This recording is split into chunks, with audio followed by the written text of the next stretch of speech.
Voltamos aqui. Nós vamos agora ver a eletrização por contato e a eletrização por indução. São dois modelos diferentes, tá? Então vamos ver aqui. Tá? Quando colocamos dois ou mais corpos condutores elétricos em contato, sendo que pelo menos um deles já está eletrizado, percebemos que ocorre uma movimentação dos portadores das cargas elétricas em direção às suas superfícies. Vamos usar como exemplo objetos idênticos, chamados condutores, X e W. Tá? Então vamos observar aqui, nós temos aqui o X, que está carregado com prótons.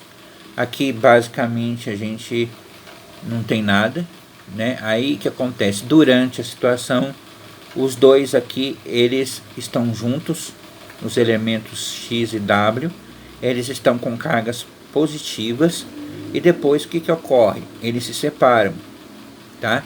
Eles estão juntos e se separam. Então a quantidade final, tá? Aqui diz a quantidade final de carga elétrica nos corpos depende de seu formato e dimensão, tá? Então depende muito do formato e dimensão. O que quer dizer isso? Do formato que eles, aqui nesse caso, eles são circunferências, né? Tá? E dimensão seria do tamanho, né? Aqui eles na lógica eles têm tamanhos iguais, tá certo? Tamanhos basicamente iguais. Então vamos ver aqui, eletrização por contato. Tá? E continua. Se um corpo X estiver carregado negativamente e outro condutor W estiver neutro, haverá uma transferência de cargas entre eles.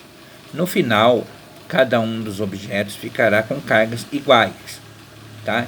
Então, nós vamos ver ali o exemplo. Antes, o X está carregado positivamente, aqui está o neutro. Aqui eles se juntam e depois o que acontece? Eles se separam. Então, a quantidade final de carga elétrica dos corpos depende do seu formato e dimensão.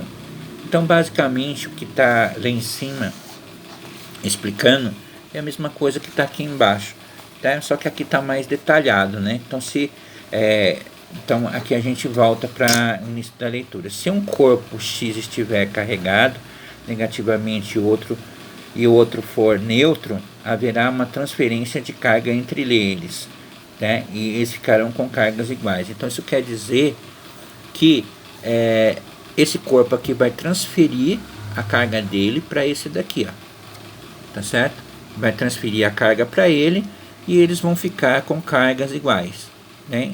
Basicamente é isso. Existe uma transferência de carga, né? Então a eletrização por contato é só isso, uma transferência de carga. Vamos para a outra parte ali embaixo. Eletrização por indução, tá? Quando aproximamos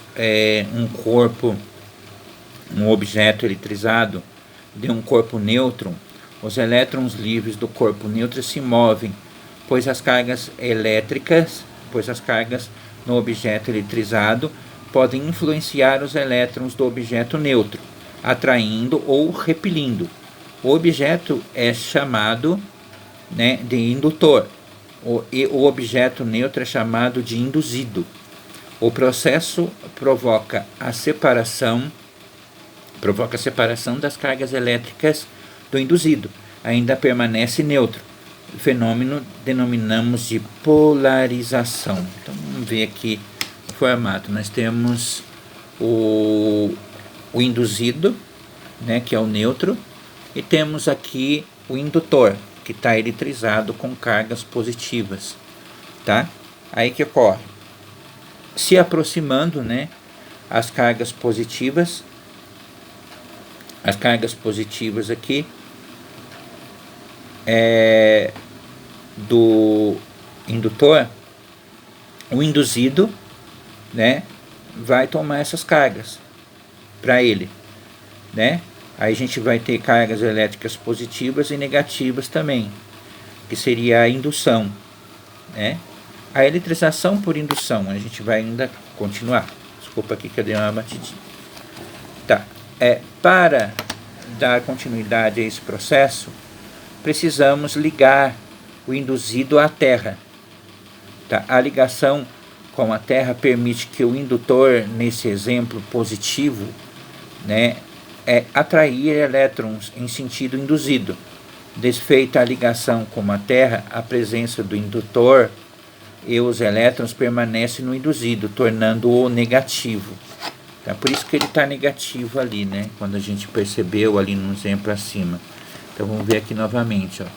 Tá vendo que o mesmo exemplo que ele está dizendo, porque ele está explicando que se ele unido à Terra, tá, ele vai ter o que? Elétrons negativos, né? A presença de indutor, elétrons que permanecem no induzido, tornando-o negativo. Então, essa transferência aqui da carga positiva dos prótons e a sua indução com a Terra, né, ligação com a Terra, torna ele um elétron induzido com cargas negativas.